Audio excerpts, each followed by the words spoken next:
12. Le soutien pragmatique. Pour les normes comme pour les faits, nous pouvons proposer des explications de ce qui fait d'une personne un bon juge. De temps à autre, nous avons à demander si une personne est sotte ou sagace, si son jugement vaut d'être écouté et pourquoi. Il se pourrait que pour réagir à des exigences de cohérence, nous élaborions mieux nos réponses en les systématisant.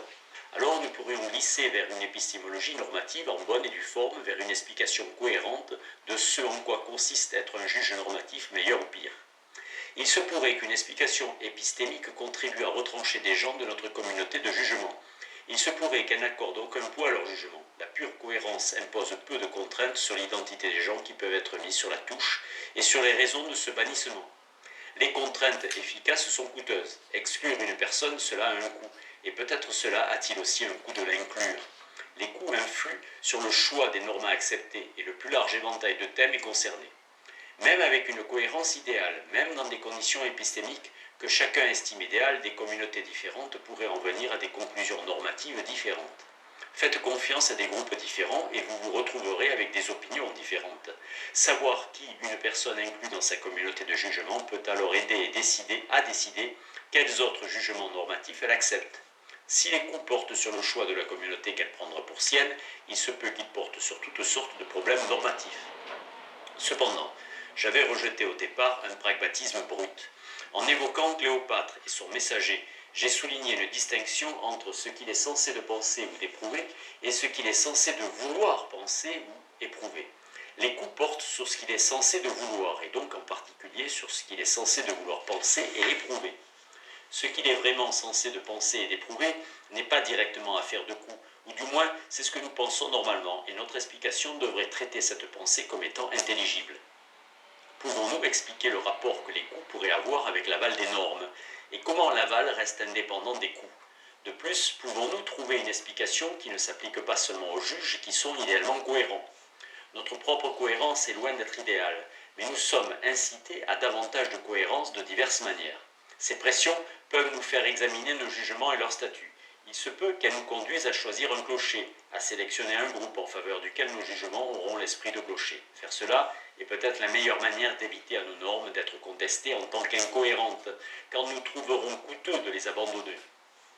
Ainsi, il semble bien que les coups influent sur le choix d'une communauté de jugement, et donc également sur les normes que nous pouvons accepter avec une cohérence passable. Pouvons-nous expliquer comment tout cela peut être ainsi?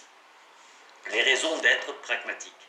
Réfléchir aux coups semble parfois être la seule façon de se tirer d'un pas difficile. Parfois, les normes ne sont plus susceptibles d'une nouvelle discussion contextuelle, et nous nous trouvons désemparés. Comment décider entre des modes de pensée qui nous paraissent séduisants et comment rendre compte de cet effet de séduction?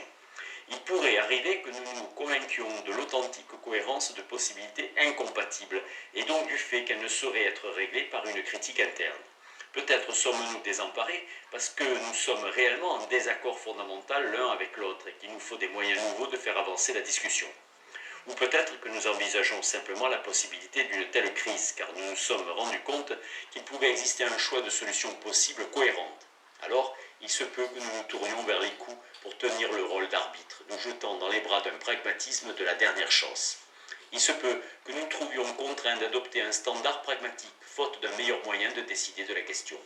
Nous déciderons peut-être que ce qu'il est censé de penser et d'éprouver dépend fondamentalement de ce que coûtent les autres solutions larges. Il n'y aurait rien d'incohérent à rejeter tout pragmatisme, même encore maintenant. Nous pourrions dire que les questions d'aval ne sont pragmatiques que lorsque la question qui se pose est ce qu'il est censé de vouloir, de projeter ou de faire. Demander s'il était censé pour Cléopâtre d'être en colère contre le messager, ce n'est pas demander si c'était souhaitable. Même chose pour l'acceptation des normes. Même arrivé à une situation d'impasse normative, quand nous demandons quelle norme il est le plus sensé d'accepter, notre question n'est pas, même au sens large, savoir quel mode de pensée améliorerait le plus notre vie. Bien penser peut amener ses bénéfices, et bien penser constitue peut-être son propre bénéfice. Ce qui constitue le bien penser n'est pas du tout, cependant, affaire de bénéfice, mis à part le bénéfice même que nous soyons en train de penser si bien. Tel pourrait être encore notre argument.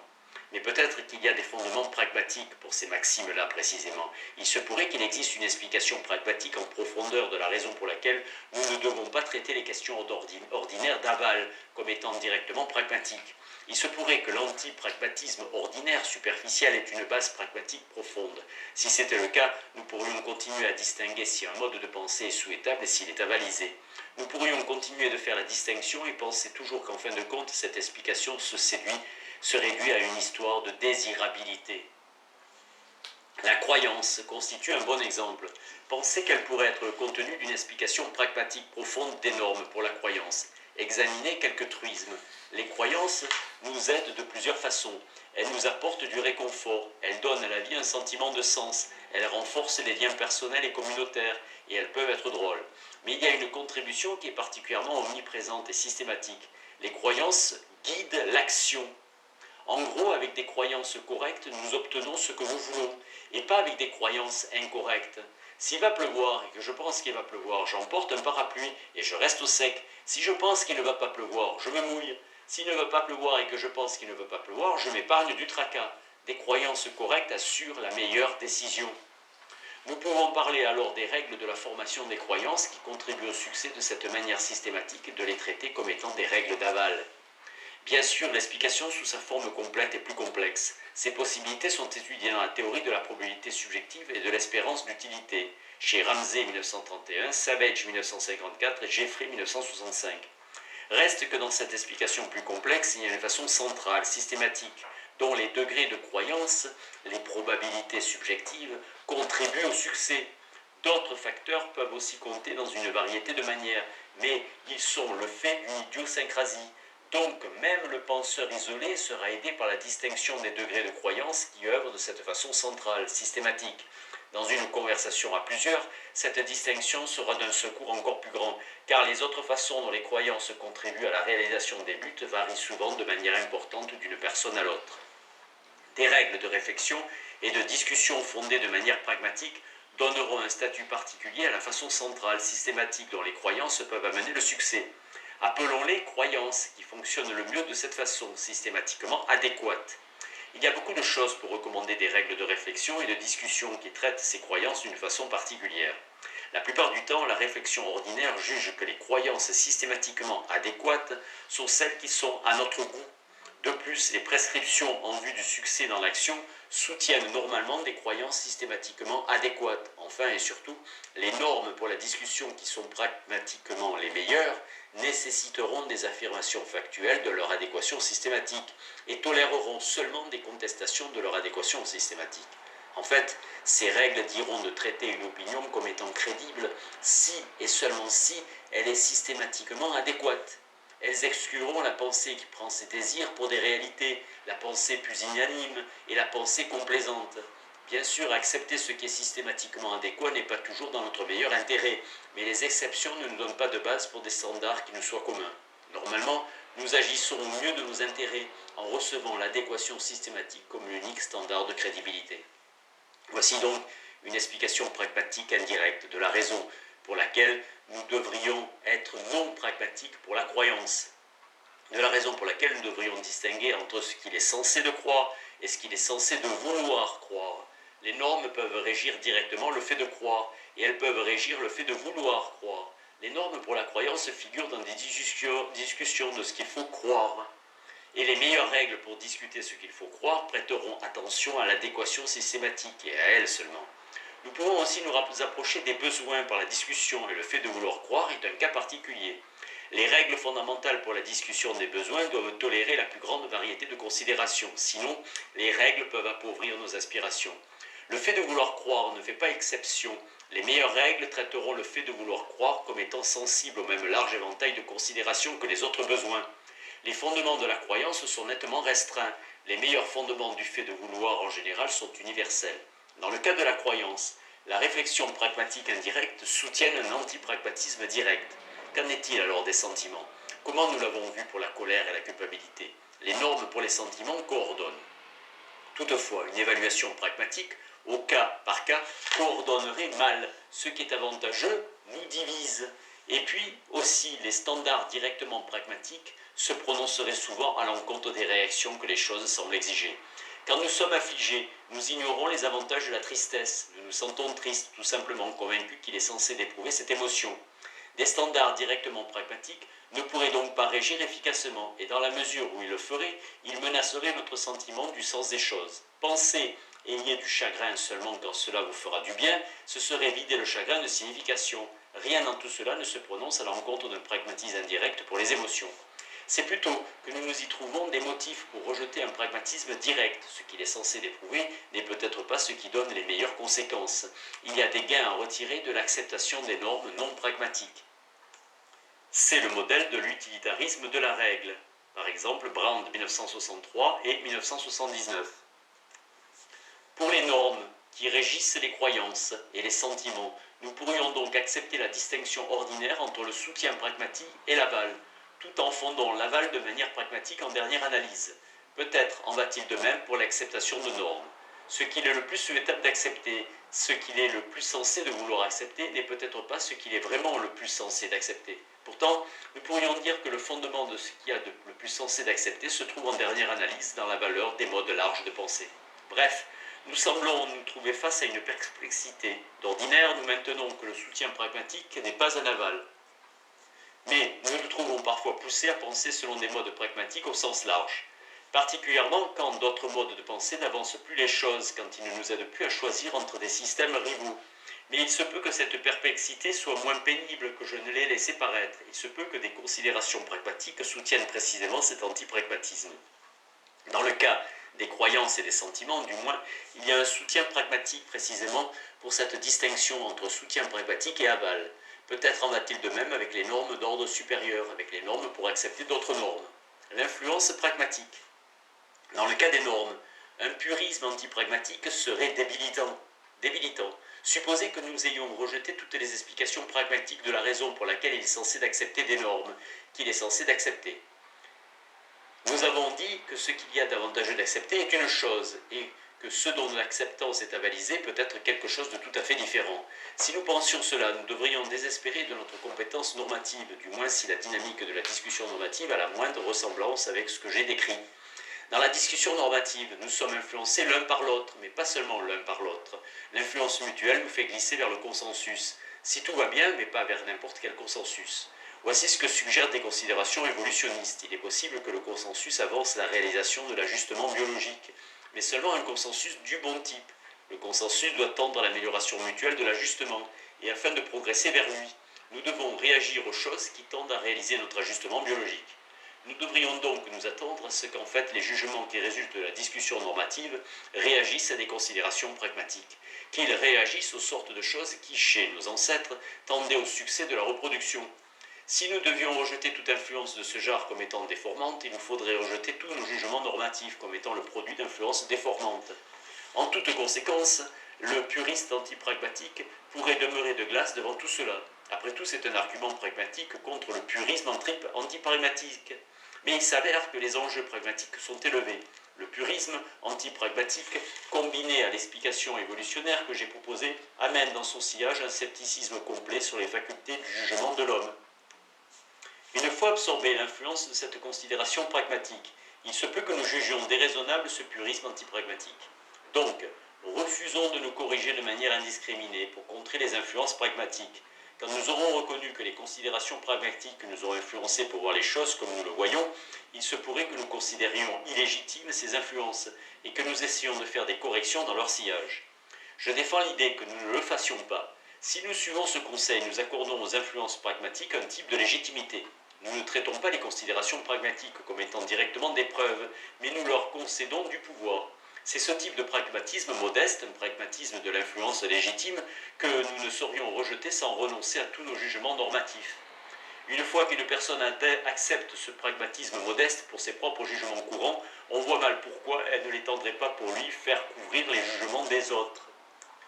De plus, elle peut l'étendre jusqu'à lui faire couvrir les jugements qu'elle produirait elle-même si elle se trouvait exposée à des influences supplémentaires. Il nous faut une explication générale des types d'influences pragmatiques qui rendent plus fiables les jugements normatifs et des sortes d'influences qui les rendent moins fiables.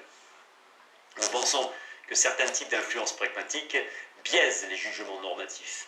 Mettons que je suis convaincu que je pourrais mener une vie d'opulence en me faisant le propagandiste des riches, si seulement j'ajoutais foi aux standards qui les favorisent.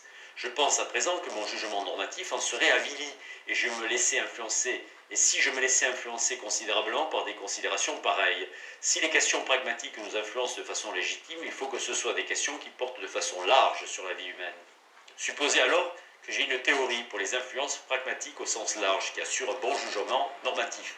Je suis disposé à accorder de l'autorité au jugement des gens qui sont assujettis aux influences pragmatiques au sens large qu'approuve l'explication. Je puis alors réfléchir à ce que seraient nos jugements si nous avions été exposés de façon optimale à de telles influences. Les considérations pragmatiques porteront de cette façon indirecte sur la question de savoir quel jugement normatif j'accepte comme étant avalisé. Tout soutien pragmatique ne se voit pas approuvé par ce biais. D'une part, il y a des considérations pragmatiques qui nous influenceront et d'autres non.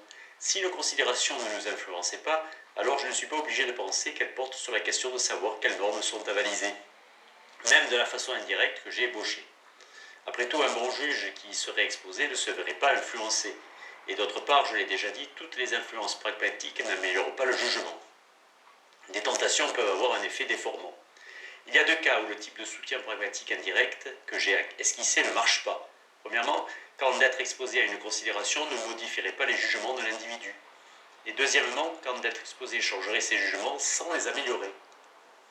Reprenez la réflexion selon laquelle le fait de croire à des droits de propriété maximaux pourrait m'enrichir en faisant de moi un propagandiste efficace en faveur des riches.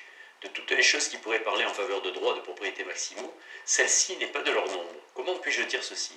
Je pense peut-être que même d'être exposé de façon frappante à cette considération ne contribuerait pas à m'influencer. D'un autre côté, j'admets peut-être que je pourrais être influencé, et si j'étais exposé de manière frappante, mais je pense peut-être que du fait de cette influence, je me retrouverais plutôt plus mauvais juge des normes de la propriété et pas meilleur. Dans les deux cas, je nie de façon cohérente que cette considération favorise des droits de propriété maximaux. Tout soutien pragmatique ne compte pas pour un soutien réel.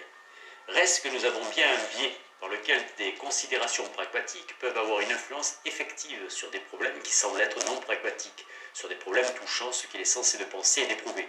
Prenez une considération pragmatique C, qui porte sur une norme N, par exemple, que d'accepter N améliorerait notre vie. Supposez que soient valides les deux choses suivantes. Première, la condition d'influence. Une personne complètement exposée à la considération C en viendrait à accepter N. Deuxième, la condition d'amélioration, d'être exposé à C l'améliorerait comme juge de N. Alors, ensemble, ces deux conditions se prononcent en faveur de N. J'ai souligné dans tout le livre que la discussion normative coordonne et que la coordination apporte des profits. La discussion normative opère en partie par influence mutuelle, si bien que l'explication a consisté en profit de l'influence mutuelle. Alors, que se passe-t-il quand nous absorbons dans notre pensée cette théorie de la discussion normative ? Il se pourrait bien que nous en arrivions à accepter des normes qui approuvent l'influence mutuelle, des normes pour nous accorder mutuellement une autorité fondamentale. Le fait de les accepter ou pas est un donné de notre constitution psychique, mais si nous les acceptons, la condition d'influence est satisfaite. Peut-être notre résultat de l'absorption de la théorie est-il que nous devenons de meilleurs juges des normes pour accorder de l'autorité. Le fait que nous en devenions ou pas de meilleurs juges est une affaire normative, et le fait que nous le pensions ou pas dépend des normes épistémiques que nous acceptons. Si nous en devenons de meilleurs juges, la condition d'amélioration est satisfaite. Supposez que les deux conditions sont satisfaites, intégrer l'explication nous influence réellement et nous en devenons de meilleurs évaluateurs des normes d'autorité. Alors les profits de la discussion normative se prononcent indirectement en faveur d'une affirmation normative, à savoir qu'il est bien censé d'accorder mutuellement à nos jugements un certain degré d'autorité fondamentale. La validité de la condition d'influence est une question de données psychologiques. La validité de la condition d'amélioration est une question normative, une question d'épistémologie normative. Le fait qu'une personne accepte ou non de façon cohérente la condition d'amélioration dépendra de l'épistémologie normative qu'elle accepte. Mais j'ai soutenu que parfois une personne était obligée de penser que la condition d'amélioration était valide, du moins si elle ne veut pas se voir réduite à un scepticisme normatif extrême. En fait, nous avons tous été influencés par des considérations pragmatiques, et ce profondément, si je n'ai pas dit n'importe quoi dans ma conjecture évolutionnaire. Si de telles influences n'assurent pas un bon jugement normatif, nous sommes définitivement perdus en tant que juge normatif. Parfois donc, la condition d'influence ainsi que la condition d'amélioration sont valides, et les considérations pragmatiques ont une influence légitime sur ce qu'il est censé de penser et d'éprouver. La vraisemblance. Les coups ont parfois de l'influence sur les questions normatives, mais je n'ai pas montré que ce devait être toujours le cas. À part le fait que nous trouvons certains jugements salutaires et d'autres non, nous trouvons certaines choses vraisemblables et d'autres pas absurdes. La vraisemblance résulte en pressions qui lui sont propres. Nous pourrions avoir la vision d'une sorte d'accord pragmatique dans les normes que nous acceptons. En situation d'accord pragmatique, nous accepterions une raison d'être sous-jacente à tous nos jugements, une raison d'être en termes des modes de vie qui valent d'être vécus. Cette raison d'être s'appliquerait au jugement sur la manière de penser et sur la manière de sentir. Entre autres choses, nous pourrions faire appel aux profits que proviennent de la capacité à nous retrouver dans le monde et du fait que les modes de pensée et de sensation sont à notre goût. Les normes d'aval qui seraient approuvées par cette raison d'être profonde se prononceraient pour que nous acceptions cette raison d'être même. Si nous acceptions la raison d'être et les normes d'aval qu'elle recommande, nos réflexions seraient dans une situation d'accord pragmatique. Selon ma lecture, Taylor, 1961, recherche un accord pragmatique quand il parle de laver de tout soupçon un système de valeurs aux yeux d'une personne. Nous demandons à cette personne si vivre en accord avec ce système fait partie de tout un mode de vie qu'il veut vraiment mener, toute réflexion faite. Toutefois, aucune des choses que j'ai trouvées à dire ne demande un tel accord pragmatique complet, même comme idéal. En premier lieu, l'accord pragmatique n'est aucunement une condition nécessaire de la pure cohérence. Nous pourrions accepter des normes de façon cohérente comme étant irrésistiblement vraisemblables, comme évidentes par elles-mêmes, tout en pensant qu'il serait dans notre meilleur intérêt de les rejeter. Et puis, il se pourrait que l'accord pragmatique, ou que quoi ce soit d'approchant, soit une impossibilité psychologique. Il pourrait s'avérer que nous trouvons simplement invraisemblables les modes de pensée qui seraient dans notre meilleur intérêt de trouver vraisemblables, et que rien ne saurait nous faire changer d'avis. Enfin, pour certaines façons dont le monde pourrait exister, des normes en situation d'accord pragmatique seraient absurdes. Elles seraient absurdes même si nous pouvions faire en sorte de les accepter complètement. Imaginez un fantasme classique de philosophe, un démon qui veut que nous pensions qu'un bronzage parfait est tout ce qui compte dans la vie. Il nous menace de la ruine si nous refusons à accepter cela et il promet la fortune si nous y parvenons. Nous avons alors une puissante raison de vouloir penser comme l'ordonne le démon. Peut-être pourrions-nous y réussir par un effort héroïque. Et alors, bien sûr, il ne nous semblerait pas absurde qu'un bon bronzage soit tout ce qui compte. Pourtant, nous pouvons dire à présent qu'un bronzage est loin d'être tout ce qui compte, et penser le contraire est absurde. Dans ces circonstances, ce serait une chance si nous pouvions parvenir à nous convaincre, à force de parole, d'adopter cette absurde conception de la vie. Mais la conception est toujours cinglée. Si au lieu de cela nous continuions à penser raisonnablement, ce serait une malchance, mais ça serait correct. Il pourrait y avoir aussi des histoires moins extravagantes pour discréditer l'accord pragmatique. Les puissants ont plus d'influence que nous autres. Or, c'est un encouragement à la coordination si nos normes d'autorité nous poussent dans la direction, quelle qu'elle soit, vers laquelle tend naturellement la discussion normative. Sinon, la dynamique de la discussion normative nous tire dans un sens et nos normes pour l'autorité dans l'autre. C'est pourquoi, si la discussion normative tend vers ce qui peut aider les puissants, alors les normes qui encouragent le mieux le consensus diront peut-être de s'incliner devant les jugements des puissants. Supposez que nous complétions cette ébauche d'argumentation et que nous la trouvions convaincante. Alors, nous pourrions nous trouver dans une situation d'accord pragmatique que si nous pensions qu'il est censé de faire le plus confiance au jugement des puissants. Cela nous ferait-il accepter des normes d'autorité qui sont sensibles au pouvoir? Cela nous ferait-il pas plutôt rejeter l'objectif de l'accord pragmatique? Nous pouvons dire, c'est clair, que par lui-même le pouvoir ne rend pas plus fiables les jugements normatifs. S'il est dans notre meilleur intérêt de penser que c'est le cas, tant pis pour les justifications pragmatiques. Quand des modes de pensée contenant un soutien pragmatique semblent absurdes, nous rejetterons les explications pragmatiques des manières dont il est le plus censé de penser. La vraisemblance et les coups peuvent nous tirer dans des directions différentes. Pourtant, il y a diverses choses qui rapprochent la vraisemblance et la désirabilité. La vraisemblance elle-même influe sur les coups. Rejeter ce que nous trouvons vraisemblable comporte un coût. Rejeter des jugements vraisemblables peut produire une instabilité coûteuse. Prenez l'extrême de la vraisemblance, le fait d'être évident par soi-même. Trouver une chose évidente par elle-même, c'est l'accepter en toute assurance et pour aucune autre raison. Au moment où je la trouve évidente par elle-même, je ne l'accepte de l'autorité de personne, même de la mienne. Il en va de même pour le caractère partiel d'évidence par soi-même qui doit figurer dans une théorie de la cohérence bien formulée. À savoir, le fait pour une chose d'être jugée vraisemblable, dans une certaine mesure indépendamment des considérations qui pèsent en sa faveur ou contre elle. Supposez que je trouve une chose évidente par elle-même, complètement ou partiellement, par exemple que la vengeance ne vaut rien en soi. Supposez aussi que les gens dont je trouve qu'ils sont de bons juges normatifs pensent différemment. Ils estiment que la vengeance compte, même si l'on néglige le bien supplémentaire qu'elle peut apporter. Le poids de l'autorité que j'accepte va contre moi, si bien que mon jugement est instable.